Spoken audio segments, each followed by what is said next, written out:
रेमुणा सोमनाथपुर स्थित सोमनाथपुर बालिका हाईस्कूल और नोडाल स्कूल 31तम वार्षिक पुरस्कार वितरण कार्यक्रम शुक्रवार अपराह्न अनुष्ठित हो जाइछि। बालिका हाईस्कूल प्रधान शिक्षक मुरलीधर बारिक पौरोहित्य अनुष्ठित पुरस्कार वितरण सभारे मुख्य अतिथि भाव विधायक सुधांशु शेखर परिडा, मुख्य वक्ता शिक्षाप्रेमी प्रभात कुमार विश्वाल एवं सम्मानित अतिथि भाव रेमुणा ब्लॉक अध्यक्ष राजेंद्र राउत, एनएसी अध्यक्षा तनुजा गिरी, काउंसिलर हेमवती बेहेरा एवं पूर्वतन जिला परिषद अध्यक्ष गिरीश चंद्र दास आदि जोगदेई पिलांकु भल मनीष होई समाज गठन रे ब्रती हेबाकु परामर्श देइथिले। पिलांकु गढ़िबारे घरे पितामाता एवं विद्यालय रे शिक्षक शिक्षयित्री भूमिका गुरुत्वपूर्ण बोली कहिथिले। एही अवसर रे विभिन्न प्रतियोगितार कृति प्रतियोगी को पुरस्कृत करा जाइथिला।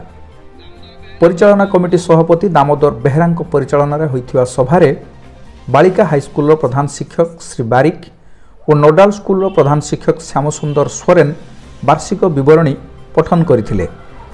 प्रधान शिक्षक श्री सोरेन शेष धन्यवाद अर्पण करथिले। परे पिलांक द्वारा चित्ताकर्षक मनोरंजन कार्यक्रम परिवेशित होइथिला। बनलता पाणिग्राही, शांतिलता चंद, ललिता पंडा, प्रवीर कुमार चौधरी, ब्रजगोपाल दास अधिकारी, पूर्णचंद्र बेहेरा, दुर्योधन बारिक, बंशीधर बेहेरा प्रमुख शिक्षक शिक्षयित्री एवं दिलीप कुमार महालिक, बरेंद्र पंडा, सुषमा दास, कलीम खान आदि कर्मचारी परिचालन रे सहयोग करथिले। एटा नूतन वर्ष 2024 जे कि हमर पिला मानकर हमर अंतर्निक गुणावली को विकास करिया पई एवं प्रत्येक वर्ष सरकार नियम अनुसार आम विद्यालय वार्षिक क्रीड़ा उत्सव पालन करुँ।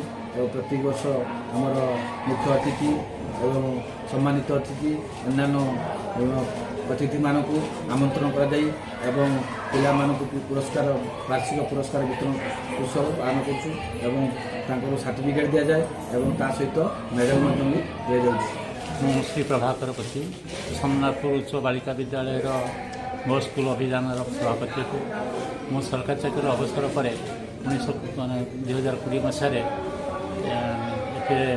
कर्मकर्ता भाव नियुक्त रही यही स्कूल 5टी जो काम है मो स्कूल अभियान मो संपूर्ण दायित्व नहीं आमर कार्यकारी सभापति परिचालन सभापति दामोदर बेहेरा सहित मिसे कार्य कर आज आमर माने सोमनाथपुर उच्च बालिका विद्यालय आज सरस माने 5टी द्वारा सरस सुंदर हो गढ़ी।